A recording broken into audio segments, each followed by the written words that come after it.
What is your personal experience with disability? How long have you got, Martin? It's We've got all morning, sir.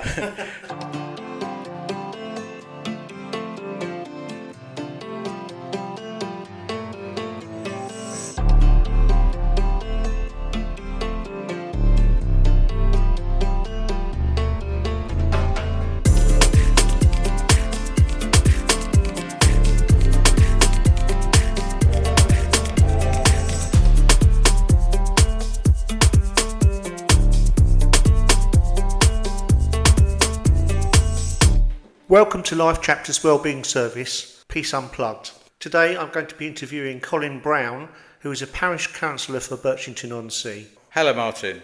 So tell me, Colin, how long have you lived in Birchington? We've been in Birchington for the last 12 years. My partner died 2 years ago, and I've got a lovely partner now, and I've got great family support, and I love it here. And the bungalow was quite run down, getting a new roof and new windows, but now it's perfect, and we're enjoying the area now. What's your favourite aspect of the village? When we moved in 12 years ago, we didn't realise we was only a minute for the sea. So to me, it's the sea, and when you walk along the sea, you can hear the sea and the birds singing.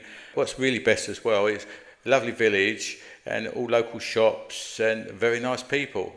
I've got it all in one, really. Thank you, Colin. Could you tell me what motivated you to be a parish councillor?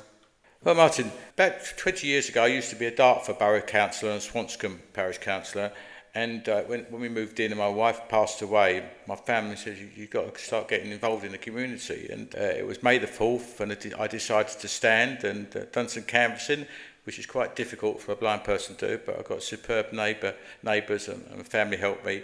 And I got in by 800 votes. I was gobsmacked, excuse the expression. What are the challenges involved with being a parish councillor for you? Well, the challenge of being a parish councillor, Martin, is because I'm blind, I've got to get stuff into my correct format, and that took a bit of time to get through for the clerk to send it on. But now, really, I'm the same as anybody else. What really frustrates me is things take a long time to get sorted out, but I can understand that, but it is a bit frustrating. So, Colin, having met you before, you strike me as a man who likes to get things done. What drives you in this manner? Well, I like, as you say, I like to get things done because I can see how it would improve things in Birchington Village. But what really excites me is getting the volunteers involved as well, because there's no I in team. I love working as a team. Like, for instance, there's 10 people sitting around at a table, and our councillors have all got the same aim, to make Birchington a better place. If I can be a small part of that, that keeps me going. Sounds to me like you've got a lot of motivation. Could you tell me about some positive actions that have occurred recently in Birchington, and what are they? Well, we've had a sort of bit of area, a bit of a land where it just used to be a grass area, and now we're making it work, calling it, we've got 2 football pitches now, and the local people are using it, and that's really exciting, and we're developing that. But my own personal answer to that question really is that 9 months ago I suggested that perhaps we should film our parish council meetings so the public can go and listen to them, got to leave their home, and if you're disabled, that would be an ideal to know what's going on in the village. And now I'm doubly excited. From next year, hopefully January or February, we'll be going live, so all the committee meetings will be streamed and they can look at it at their own leisure. And also, Colin, what are the shortcomings? Well, the shortcomings are, as you're aware, money's tight at the moment, and every penny we spent, we must get value for money. And obviously that takes a long time to get like free estimates to do any work. It is difficult for everybody out there, and as I said earlier, it is public money. We've got to make sure we get value for money, and that sometimes can take a little bit of time. So you mentioned a couple of times, Colin, that you're blind. What is your personal experience with disability? How long have you got, Martin? It's We've got all morning, sir. Well, that's good. Number one really is you should always ask a disabled person what they'd like, not assume they can't do anything. Always assume they can, let them tell you they can't. A number of issues that I've had in my past, people just ignore you because they don't want to upset you, they don't want to use the wrong wording. Always just treat people how you'd like to be treated. Always, and I repeat, Martin, always look at the person first and the disability second. The rest is common sense, I believe. I don't make big issues of it. You are what you are. Just because I'm blind doesn't mean to say that I can't do my job. Just give me the chance, and I'm like any other disabled person. I'm sure they take it forward. Yeah, person first, disability second. That's interesting. So what are some of the biggest barriers to accessibility that you encounter in your daily life? Society puts barriers in there, and you might say, what do I mean by that? Well, stairs. If there was no stairs, it's just slopes, there would be no barriers there, so people wouldn't moan about they've got to go up the stairs, or you can't get a wheelchair up the stairs. It's the barriers are there. Another one that's sort of a bugbear of mine is format to blind people. Just because you're blind doesn't mean you say you can't see. If everybody writes or send letters in font 14 Arial, it means 25% of people can actually read that. So you've even made a difference without even costing no money at all. It's just about trying to make persons accessible to everything. Like, i.e., they shouldn't ask someone to read a letter to them. They should be able to read it themselves by putting audio or large print or braille, whatever your format is. That's what we should be aiming as a society. Because I go to a meeting, for instance, I am stopping at the moment, they hand some paper around. I can't see that, so I'm at a disadvantage of that. So it's about looking at other people's point of view. And if you start doing that, it just becomes a norm, not the special. So I guess actually having advance warning of what's being put round rather than just being handed to you at the last minute gives you a chance to prepare for what you need to say later on. Definitely. This next question, Colin, I'm going to ask you is related to why I started podcasting, having recently retired. So the question is, what brings you peace? Very good question. When you say to somebody what brings you peace, sometimes it's quiet. I've just started with my partner, go to the local church. That gives me peace for the hour to think about what I'm doing today, how I could be a better person. Also, what brings me peace is when I'm busy and I'm making a difference to the people in Birchington, and I'm making a difference about how I relate to people. That gives me peace as well. Give me peace also is just about being yourself and not trying to be somebody else. You are what you are. You were telling me earlier, Colin, that you've got a guide dog. How long have you had your dog and what's his name? This is my second guide dog. I had one in the 80s and I changed jobs and my dog retired, but I didn't get another one. But this one's now, I've had 18 months, it's about 4.5. He's taking me to places that I didn't want to go, but he's getting better now and he's an asset to my mobility and getting around the village and meeting people. And the people in Birchington have been really friendly. I think they voted for the dog, not me, but I'm going to hang on with that one, I think. And remind me again, what's the name of your dog? My name is Ron. Just returning to talking about Birchington, I've lived in Birchington most of my life, although I wasn't born here. And it's one or two interesting little things. Lots of people talk about Birchington High Street, and of course it isn't High Street, it's Station Road. And then something else I discovered not too long ago is that there are, apart from St Nicholas, there are actually no streets in Birchington. What do you think about that? When people say streets, I always think it's London. I think that might have something to do with it. To me, it's a village. I'm going to the village. I'm not going to Station Road. So what do you think are some of the most pressing issues for the village? Well, you're probably aware, Martin, there's proposal for 1,600 houses going to be built in Birchington over the next 8 to 12 years. And that's really sort of worrying for the people who live in Birchington. So obviously the parish council and the Fenwick council and Kent County council are trying to sort of see if we can not stop it, but we just have to try and do the best we can for people in Birchington to make sure the structure's there before they actually build any houses. So I think it's mostly worrying for the people in Birchington. But if you've got a disability in Birchington and you've got a buggy, and I don't think this is right, people have got to plan their route to get onto the other side of the road because there's very few drop curbs. So that's a main issue if you've got a disability in a buggy, which I'm trying to fight to get more drop down curbs. So my next question, how can we achieve solutions to parish issues that are inclusive and respectful of different points of view? That's a very difficult question, Martin, but I'll have a go. The word that jumps out to me is inclusive. When you're designing anything, when you're carrying any duties out for the parish council or whatever they may be, always think of the all.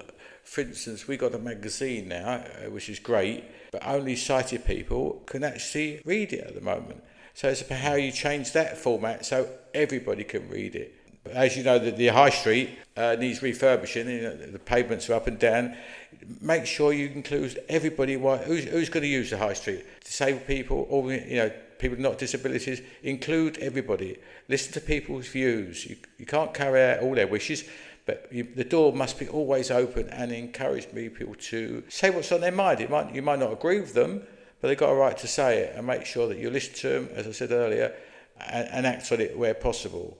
And that's why I chair a group, Disability Awareness Birchington. We're doing just that. As you know, Martin, been here for a long time, a lot of shops you can't get into. Not the fault of their own, not for the owner. They've got a big step in it, and how you get over that barrier, it's just sometimes just putting a little slope in it, wooden slope. Sometimes it might be putting a grab bar on it. It might be as simple as putting a notice on the door, just saying, knock on the door and we'll help you in. It's about getting people talking to each other, and you'll be surprised. Every problem can be resolved by just talking and listening and acting in that order. And that's what we don't do much of. We do a lot of talking. Sometimes it's best to listen, and you'll get the information you require. And in general terms, what would you say are the most pressing issues facing disability community today as a whole? Number one, years ago, they used to have sort of disabled schools. If you're blind, you go to blind school. If you're partially sighted, you go partially sighted school. But now, which is really great, you go into the same school as anybody else. But sometimes the support's not there, and if you don't support that disabled person from day one, he's always struggling. Number two, a lot of disabled people are not into work. Not because they don't want to, it's because people make assumptions they can't do anything. I'll tell you a little story about that. When I was applying for lots of jobs, the question was, who's going to take you to the toilet? Them little things like that. And I said, well, I answered, who took you? And someone said, well, I went on my own. I said, well, that's what I do. They just get all these barriers coming to their head. Can't do this. Who's going to meet them off the bus stop? And it's all these negative thoughts. So it's breaking down them barriers. But once you've got that solved, you're halfway there. But some again, and it's just about trying to change people's attitudes. And disabled people got some say in the matter as well. I'll give another little scenario. Someone asked me to cross over the road. Don't say no. Just say, do it in a polite way, because if you say no, they won't ask anybody else. So we've all got responsibility in our own actions. So how can listeners get involved in disability advocacy?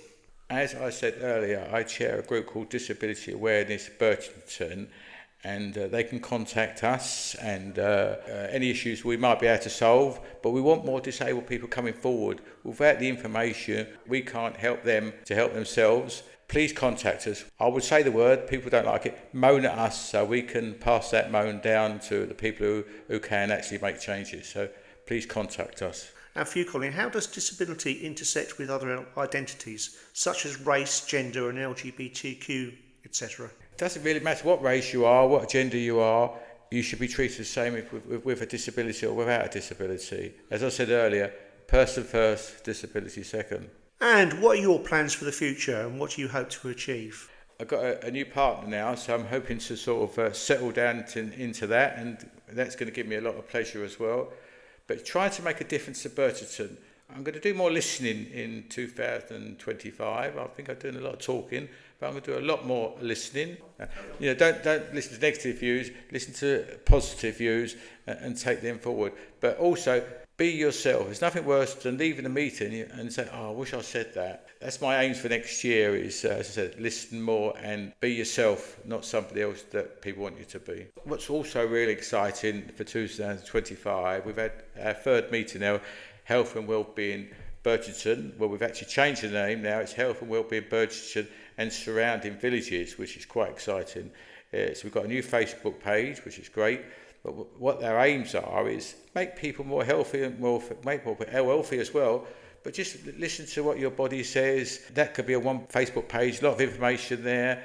And it's just about getting people together to start looking at what's happening in Birchington. There's lots of good stuff happening in Birchington, lots of good clubs, lots of good health and wellbeing ideas. Trying to pull all them together to make sure it's a one-stop shop so people know where to go and how to get this information. As I said, there's lots of good stuff going in Birchington. A lot of people don't talk to each other, so it's putting all the dots together to make it one big dot so they know where to go. And if I could look back, if this was 2025 in December the 27th, if I could look back this last year and see what we've achieved and how we take it forward to 2026, it's about keep on talking about health and well-being and I think that would be a better place for Birchington and for the country as a whole. Okay, thank you, Colin. That was really good. Thank you very much for letting me interview you today. So you were saying it was the Facebook page is Health and Wellbeing Birchington and surrounding villages. So if anybody wants to contact you, Colin, do you want to put your phone number out there? Please ring, don't matter what the question is, what the problem is, you might be able to help me. Get ready for this. My telephone number is 01843 309 278. I repeat, 01843 309 278. And I'd like to say a couple of words before it ends. I'd like to thank everybody in Birchington for all the support I've had since I've been here, especially all the volunteers that help Parish Council. So I'd like to thank the MP, the good work he does. Thanks again for everybody that helps people in Birchington. Thank you for listening, folks.